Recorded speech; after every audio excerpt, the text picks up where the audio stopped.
He'll be discussing rethinking funding in education as a topic. Kevin is on IT tonight. Rob Ward should be joining us shortly. And Tanya might make it as well. She got stuck in some weather. Is snowing something? What's that? Is snowing something? She hit some ice in New London.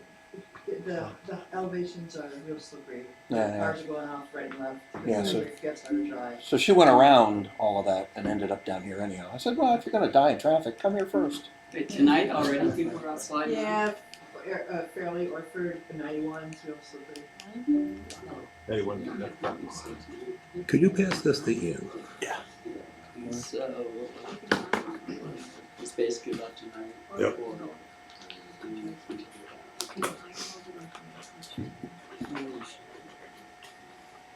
Alright, thanks for coming, thanks for inviting me. This is actually not just about funding. This is sort of, it turns out that there are 3 books that I have. One is almost ready, about 3.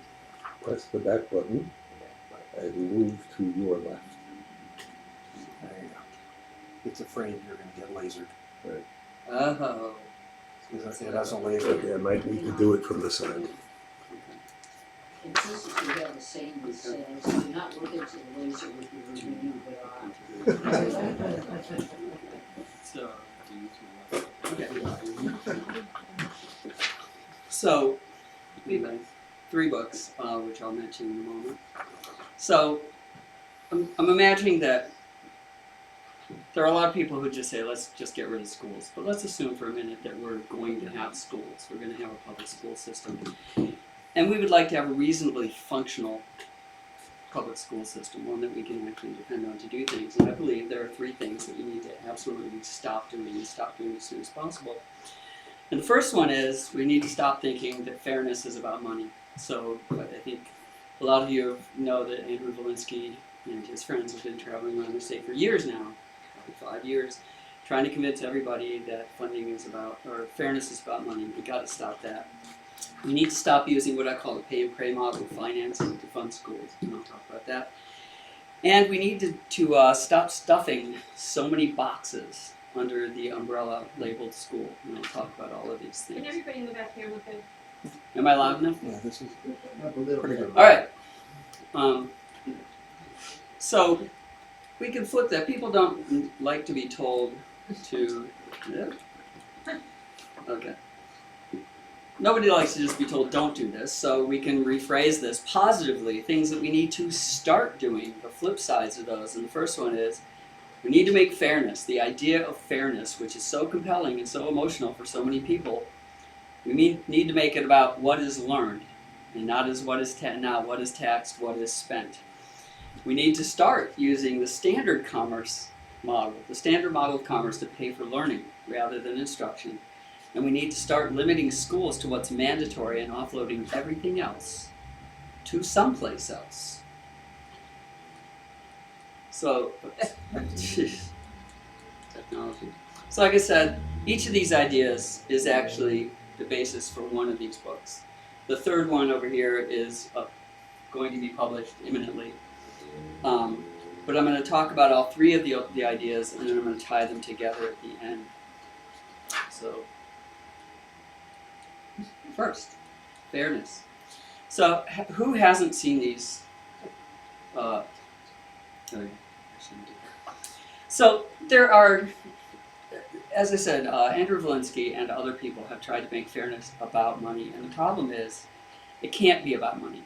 And there are some reasons, some really good reasons for that. The first reason is, the amount of money that we spend makes absolutely no difference, okay? So there are 3 graphs here that I think everybody needs to see, because I think you can't unsee them. The first one, top left, is a graph put together by the Cato Institute, Andrew Coulson. And it uses the government's figures for spending and the government's figures for testing, using the NAEP, the National Assessment of Educational Progress, which is a test put together by the education establishment to say, here's how you'll know what kind of job we're doing. And that shows you what kind of job they're doing. So the spending is adjusted for inflation, so there's no tricky monetary effects going on there. And what it shows is over about half a century, we've tripled per student spending, and achievement has just flatlined, either gone down or stayed the same. And over time, if you look at that more finely, what you see is sort of what I call the NAEP tide, which is you'll see some improvements and everybody goes, this is great, and then some, it'll go down a little and people, we got to spend more money, and then it goes up a little, but it is like a tide. So the second graph right here is a particular NAEP test for a particular year. I believe it's 4th grade reading, but all the tests look about the same. No matter what test you look at, you get this picture. And what the picture tells you is we're looking at how much they spend per student, and in this particular year, this particular test, states were spending between $7,000 and $24,000 per student. Okay, wild difference. 700? 7,000. 7,000. 7,000, you just said 7. Sorry, 7,000, 24,000 per student. And you can see basically no significant difference really between these. Now they will sometimes blow this up using the old, assuming people don't actually understand algebra or math, and they'll blow it up and it looks like there's some differences, but there's no real difference. So what's really interesting about this is this red line, and again, this happens on every one you look at. The red line is what would be considered the absolute minimum passing score for this test. So all states are failing. Some states are failing a little, and I mean a little less badly than other states. So when you hear states saying, yeah, we're at the top of the rankings, this is what they're talking about. Okay?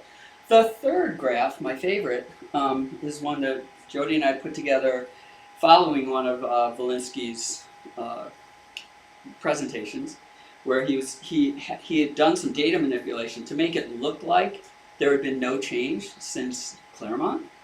And we were like, what? So we went and actually got the data, loaded up. No change in funding. No change in funding, that everything was just as unfair, right? It was like literally, and he did a bunch of tricks, and I wrote about it somewhere else. It's fascinating, but what this is showing you, again, all this is adjusted for inflation. What this is showing you is the blue line is all the districts in New Hampshire and what they were spending per student before Claremont, and the other line is what they're spending after Claremont. Okay, again, adjusted for inflation. These are directly comparable. This is not an artifact of it being later. This is an artifact of it being more. And so what's interesting is you can draw a similar line to this, okay, which would actually tell you that every district, with the exception of Waterville Valley, which is an anomaly, every district is spending more than any district was before. In terms of spending, every district in New Hampshire is spending like a rich district. And yet, no change in achievement, okay? So, basically money doesn't matter. If you just keep doing the same thing with the money, you could spend half the money, you could spend twice as much, you spend all the money there is, and we would expect to just keep seeing the same thing. So there's a joke I really like. There's a cop walking down the street, and he sees a guy crawling around in a parking lot under a lamppost, and he's like, what are you doing? He's like, well, I lost my keys. I'm looking for them. So the cop goes, well, I'll help you. So they start looking, and they look, and they look, and finally the cop's like, are you sure you lost your keys here? Because we're not seeing them. He's like, oh, I didn't lose them here. I lost them over in the park. And the cop says, well, why are you looking for them here? And he says, well, the light's better here. Okay? And so usually what I will tell people is, if you take away nothing else from anything you ever hear me say, it should be this, that money is the lamppost of education, right? If we are talking about money, if you were in a conversation about money and you were talking about tax rates, or you're talking about who we're going to take money from, who we're going to give it to, how it should be split up, if you are basically using numbers, you've lost, okay? It means you're in the parking lot, and you need to get out of the parking lot and get over to the park, where you start talking about things like, how is it that we could put a kid in a school for 12 years and he doesn't learn to read? What's going on there, right? It's not a money thing. It's something else. And we will never have that discussion until we stop having the discussion about money. All right. So the third problem in making this about money is no matter how much we spend or who we spend it on or what kind of curricula or what we do with it in the current model, anything we do will be unfair to students and to taxpayers. And so this is sort of a picture that I think summarizes the whole thing that's wrong. So what we have is, our model is we stick a kid in at age 5 or 6, and we let him go until age 18, and whatever happens, happens. And so some kids start out doing pretty well already because of their parents. They get to a point where they actually have an adequate education by any reasonable definition that you could create, but they're stuck there for some number of years, 2 years, 5 years, 6 years, and we have to find something for them to do. So we keep them busy with, things like band and drama and sports. We let them take AP courses. We give them all this stuff that no taxpayer should be paying for, because it is beyond the adequate education that the Supreme Court has decided that we're responsible for. And this blue triangle represents all the things that this student isn't learning. So he gets to be 18 and he can't read, he can't do math. We give him a diploma and we say good luck. Okay? So this is unfair to taxpayers, this is unfair to students. And it's also unfair to taxpayers because a lot of these students, depending on how big that triangle is, will end up needing public help. They'll need assistance, they will have trouble making money, they won't be able to contribute as much as they could. So this is the current system, and changing the amount of money we spend does nothing at all to change that picture. So my goal is to get people to think about this picture. This is a picture of fairness. Everybody starts where they, and I actually changed it a little, but everybody would start where they start, as old as they are. Maybe some kids go in at 3, maybe some kids go in at 8. You start when you need to, you go until you get to the finish line, and then you leave. And all the resources that would have been in this red triangle can be devoted to getting the other kids up to that level, right? So in sum, you learn that if you're a kid in this system, you learn the same things as everybody else. You start when you're ready, you take as much or as little time as you need, and for the taxpayers, the taxes are only used to pay for public benefit and never for private enrichment, not for things. They pay for what everybody needs and not for what some people want. And that's the distinction, because it's when you ignore that you get into things that are incredibly unfair. So the second book is Rethinking Funding. And so if you think about all the goods and services that you have, they get better and cheaper every year. The things you buy, your computer, your gun, you all have guns, right? So your guns, your holsters, your cars, your computers, your watches, all the things that get better and cheaper. The quality goes up, the price goes down, or it sort of stays the same for a while. And if you think about those things, if you made a big pile of them, you look at them and go, they have nothing in common except, they're divide them into services and physical objects maybe. But they do actually have something unobvious in common, which is the way we pay for them. And this is what I call the standard model of commerce, okay? In the standard model of commerce, you specify exactly what you're going to get. I'm going to get this computer and it's going to have this much memory and it's going to have this stuff installed. I'm going to get a car with these features. I'm going to get pants and they'll be made of this and they'll be this size. Whatever it is you're buying, you say, this is what I'm going to get. I'm going to have these tires put on my car. I'm going to have these shingles put on my roof and they will be these shingles, whatever. So you specify what you're going to get and then you get it and then you pay for it, right? And the order is crucial. And there's a fourth part, which is if there's a problem, either it gets fixed or you get your money back. And this is how we expect everything to work. It's like water to fish. You don't even notice it until it breaks down, right? So again, just imagine you go to Walmart, you buy a toaster, you take it home, you plug it in, it doesn't work. You go back to Walmart and they say, yeah, tough. Okay, and you'd be like, are you filming this? No, you're gonna give me my money back or give me a new toaster or something, right? So that's what we do for everything, almost everything. So if we look at this graph, we find that schools are kind of an anomaly here. That every year they get more expensive, and either they stay about the same or they get worse. And so you think, well, what is going on? Again, goods and services up here, schools down here. And so I believe, and the point of this book is to say, I think this is because for schools we use what I call the pay and pray model of funding. And the pay and pray model of funding is you pay up front without actually saying exactly what it is you're supposed to get, and then you hope for the best. And then when you don't get it, you try again. That's how we pay for schools. And so, so one of the things about the standard commerce model is, if you want, people like the word accountability.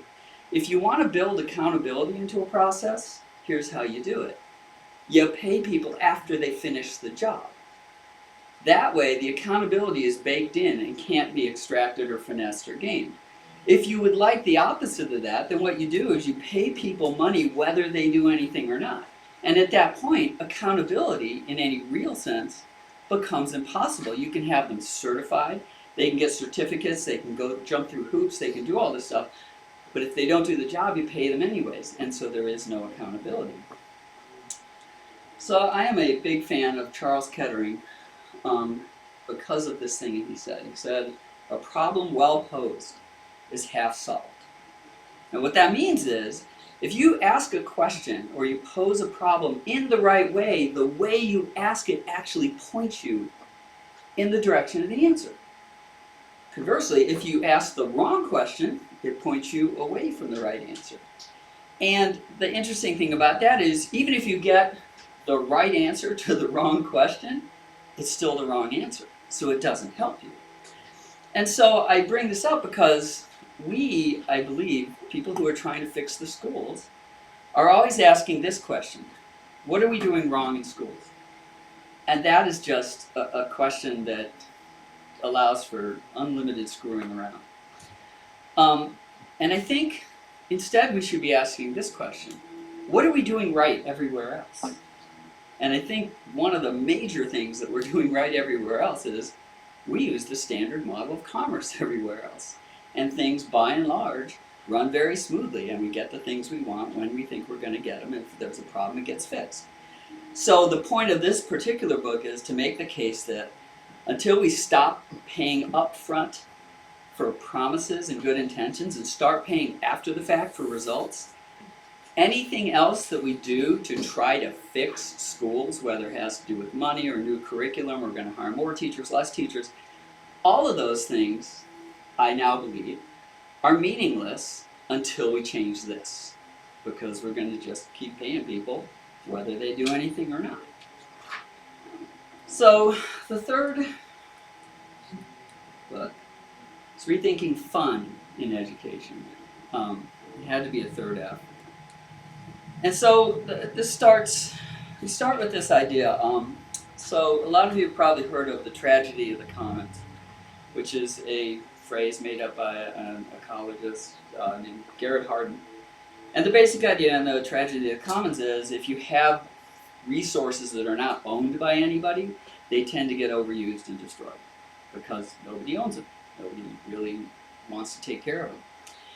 So I have come up with something that sounds similar, which I call the travesty of the umbrella. And the travesty of the umbrella is this.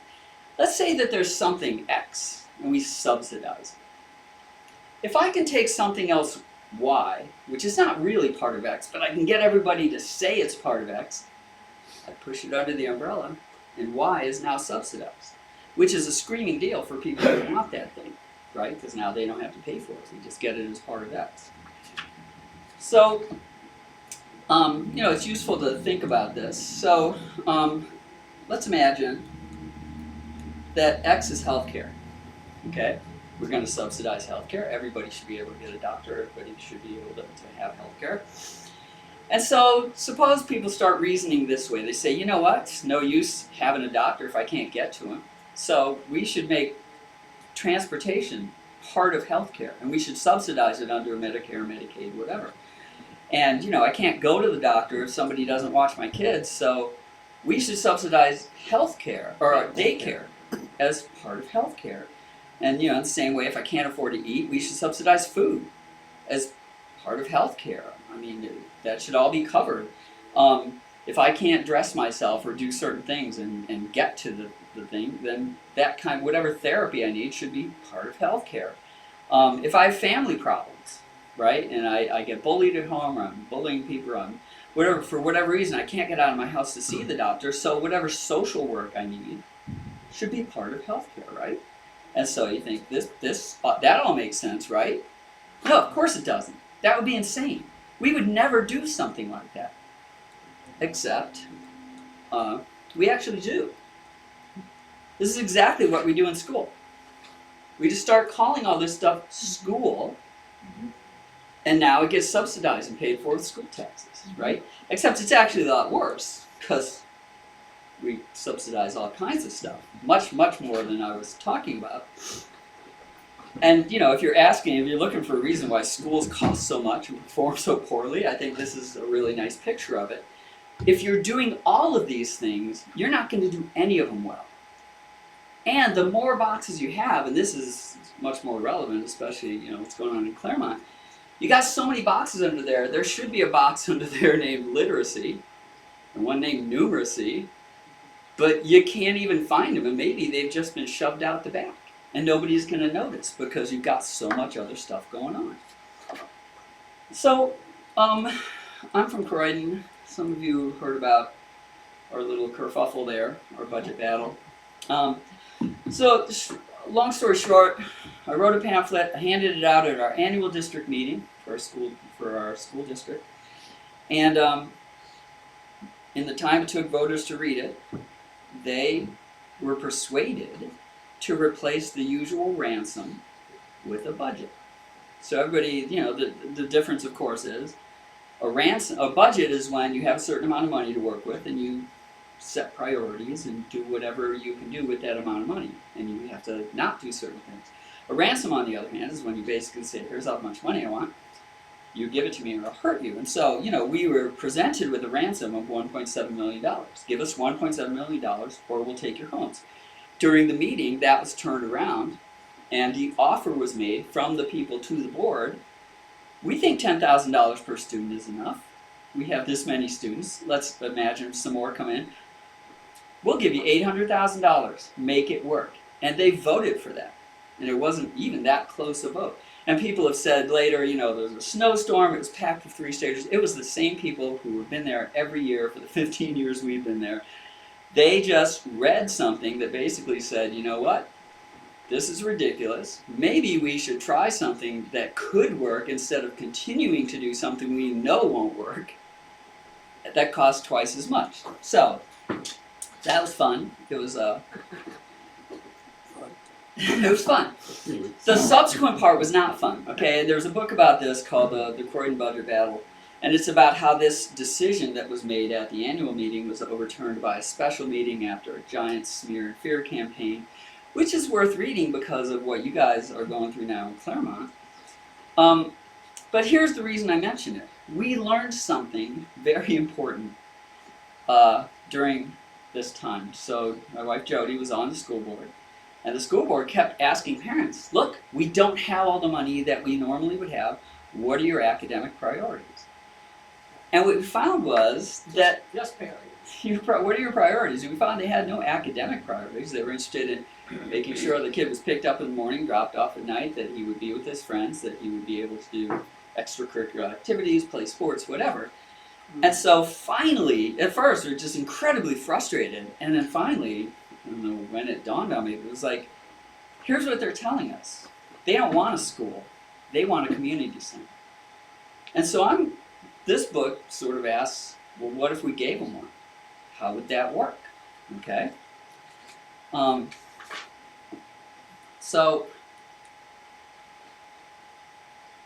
not that I'm a big fan of the state Supreme Court, but if you take them at their word, they did define adequate education in a pretty reasonable way, right? They said an adequate education is one that provides each educable child with the opportunity to acquire the knowledge and learning necessary to participate intelligently in the American political, economics, and social systems of free government. So what if you took that seriously? Okay? We can have a discussion about educable, which nobody has ever had. That word appears nowhere else in statute or court decisions. We can have a discussion about opportunity, since right now, in the world we live in today, if you have an internet connection and a computer, you have the opportunity to learn anything that anybody's ever known, and you have dozens or hundreds of people lined up to teach it to you for free just for the joy of teaching other people, right? But let's talk about the word necessary, okay?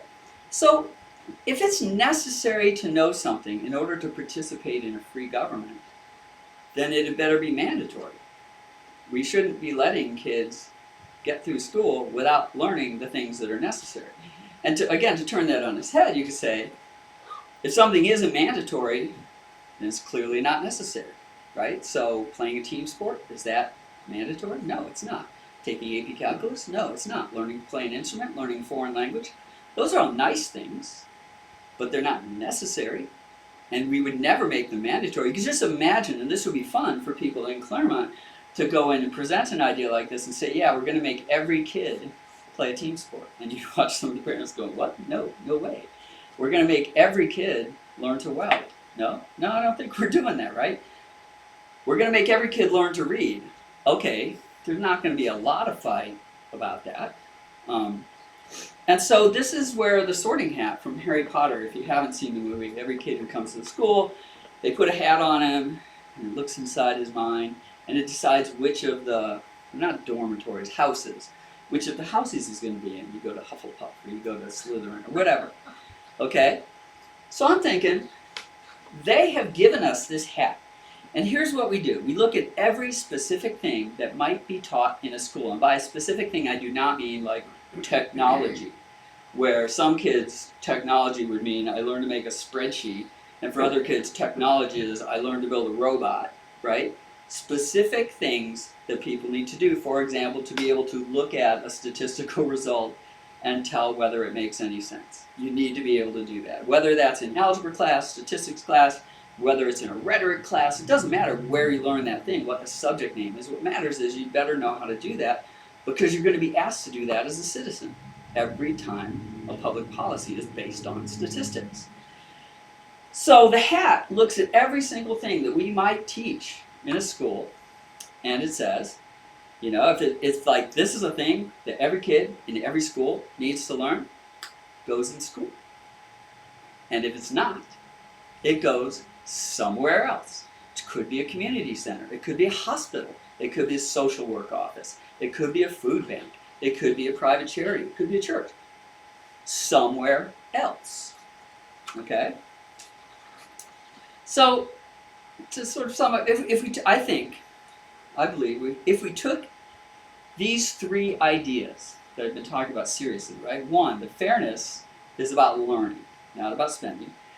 That we should pay for learning the way we pay for everything else. And we should use schools for things that everyone needs, and use other institutions for things that some people want. If we took those three ideas, they're like the legs on a stool. If you've got all three, you have a chance to actually have a reasonable functioning school system. You might still screw it up, right? There are still things that go wrong, but you need that. And I think that if we don't have all three of those, come on. If we don't have all three of them, then everything we will just keep getting what we've been getting, which is terrible results for too much money. And the problem right now is we have none of those. None of those legs are on that stool, and this is our current situation. I want the crossed eyes. Yeah. Oh, the crossed eyes. Yes. That's okay. Yeah, I was Crossed trying to eyes, think, man. what is that? So I want to return to tie it up. I want to go back to Charles Kettering and talk about asking the right question. So this is basically the question we keep asking, we keep fighting over, and keep trying to decide. And we have legislatures, and we have the Department of Education. Everybody's trying. How should the government educate children? And I'm going to say this is the wrong question. It's the wrong question for a lot of reasons. For one thing, it conflates government and society, and those are two different institutions. And there are things that governments should do, like protect rights, and there are things like society that society should do, like have people figure out how to help each other, okay? And the big difference, of course, is government operates on coercion. It's always some people making somebody else do something that they don't want to do, whereas society, you have to persuade people, okay? And that's a huge distance. So when you have the government doing things, you basically turn what should be a cooperative search for a win-win solution into a competitive win-lose solution.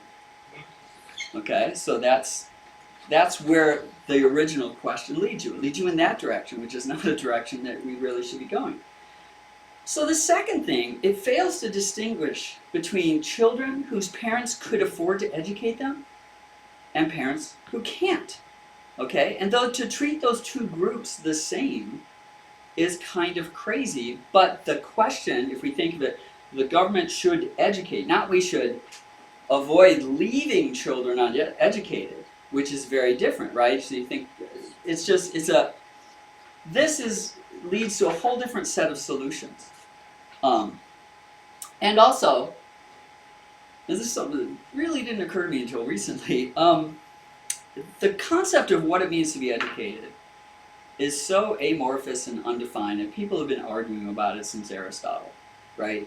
You get entire books on this. This is what it means to be educated. No, this is what it means to be educated. And this is one of the reasons. So I love this guy, Zig Ziglar, who once said, if you aim at nothing, you'll hit it every time. And I think that's one of the things that's going on when you try to use the word educated, and we're trying to educate kids. And I think on the other hand, the term uneducated, there's much, much more agreement on.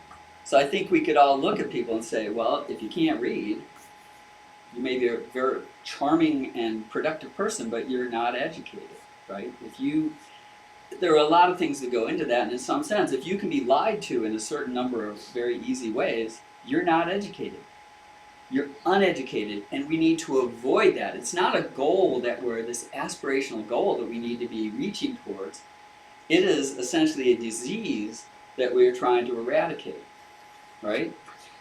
So, fourth, it assumes that education is only necessary for children, which actually could not be farther from the truth. Just walk around. Go to places, go to Walmart, go to McDonald's, go to Dunkin' Donuts. I mean, there are adults who really could benefit from education. If what we're trying to do is educate people, we would approach this completely differently. And finally, just by asking how should we do this, we're actually assuming that there's one best way to do things, which we should then fight over and vote on and agree to, although in that case for up to half the people, agreement is actually just capitulation. I'm not agreeing to this at all, but you're basically going to take my house if I don't give you my money. So it changes the nature of it. Just by asking what can we do opens up a range of possibilities, whereas what should we do actually forces you to try to find a one-size-fits-all solution. And so I think if we ask the question this way, then this leads us, we are much more likely to make progress towards something that will actually be good for all of us.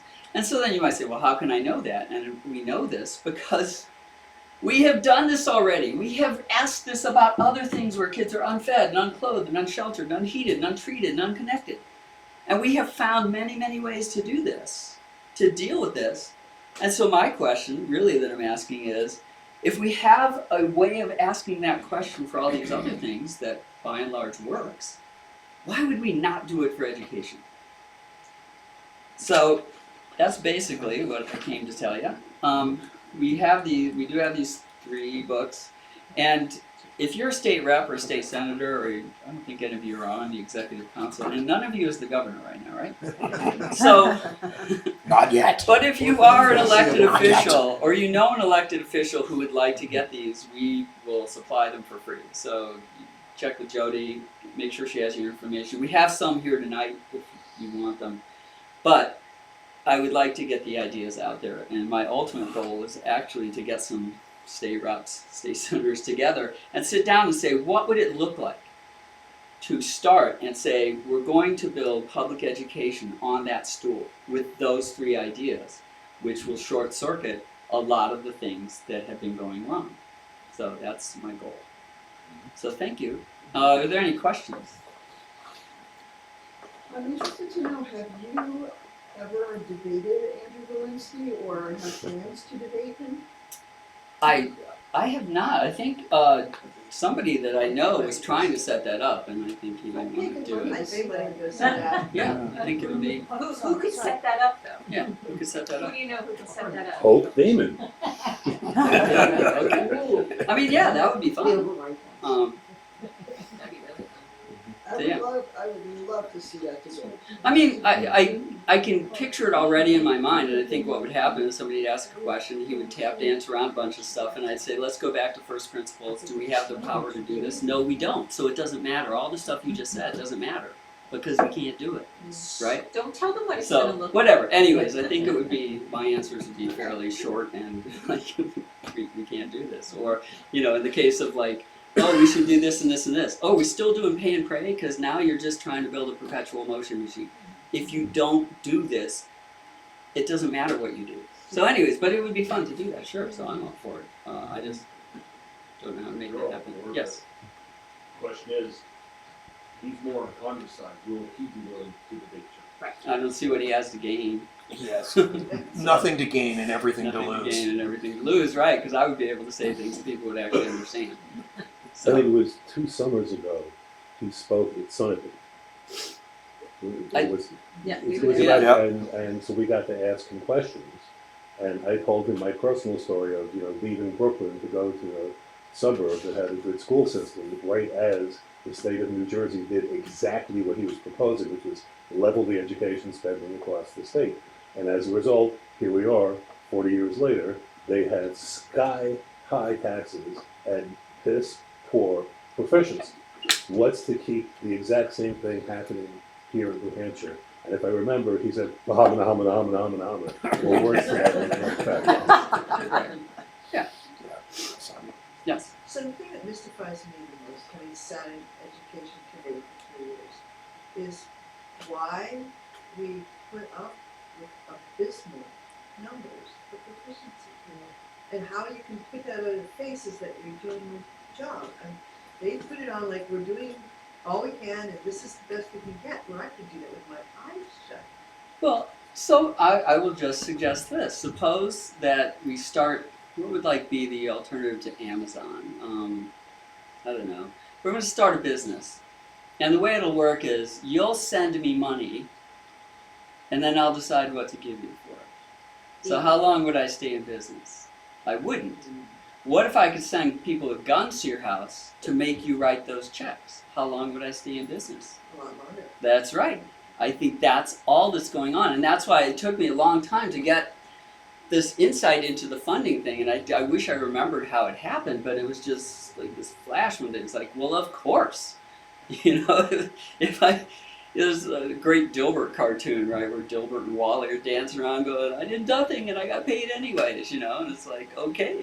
At one of the crisis meetings in August, standing and speaking in front of the principal and what was left of the administration, a senior said that the reason why the proficiency scores were so low is because the students knew it didn't make a difference, that they would get into whatever college they wanted to And anyway. pass on to the next grade regardless of what they do. Well, no, they think that they're going to get into. This was a senior who was convinced that the proficiency would not impact. Oh, when Her- you say senior, high school senior. Yes. I'm thinking Yeah, no, no. 80-year-old. No. This is like 17 years. That's a New England perspective now, isn't it? Oh, you're a native. But Yeah, that's having right. this young woman stand there and say it in front of the principal of Stevens was, it was like out of a Monty Python movie. Fortunately, the assistant superintendent almost had a stroke and explained that, no, not only is, you might have found some way to game the system, but in general, not only are you hurting yourself, you're hurting everybody else Right. by pulling down the proficiency scores Yeah. so that people don't want to live here, et cetera, et cetera, et cetera. Yeah. So I guess I'd put that back and say, what are your options? So here's some crappy test scores, and here's some increasing costs. What are your options? What do you think your options are? And if you are constrained to doing what we did last year, and just tweaking some numbers, you have no options at all. Can you get a refund? I mean, that would be something. What if you could go to the schools and say, you know what, nobody learned anything, give us the money back, okay? We Well, have every other to, test I we have take, a full yeah. agenda, so All right. are there any other questions? I just wanna say, this is good perspective, thank you. Cause I have another perspective on it, Okay. but and it's the effect of all of this on property. So this whole concept of poor and rich, and I'm blessed, our family's been blessed, we have property on Lakeside. Mhm. I have watched my neighborhood be destroyed for tax dollars. Mhm. And shoreline protection, I can tell you, it is out the window. There is nothing. And so every time, and what's happening is the public trust, the public benefit of clean water is now cyanobacteria blooming this way, E. coli here, oh, let's throw more money at it. Instead of saying, wait a minute, we have a buffer zone, we have the technology in place, and it's not technology, it's natural Mhm. resource. Let's protect it, but we don't. Well, that's not, And- that's the tragedy of the commons, right? Nobody actually owns it. It's us, no, we do own it. Well, Here we go. you own it as a group, which now fights The over thing it. of it is that it's being exploited to pay for publicity. Yeah, exactly, yeah. So the exploitation is now causing another public problem. Yes. All right. All right, thank you. Thank you. Thank you.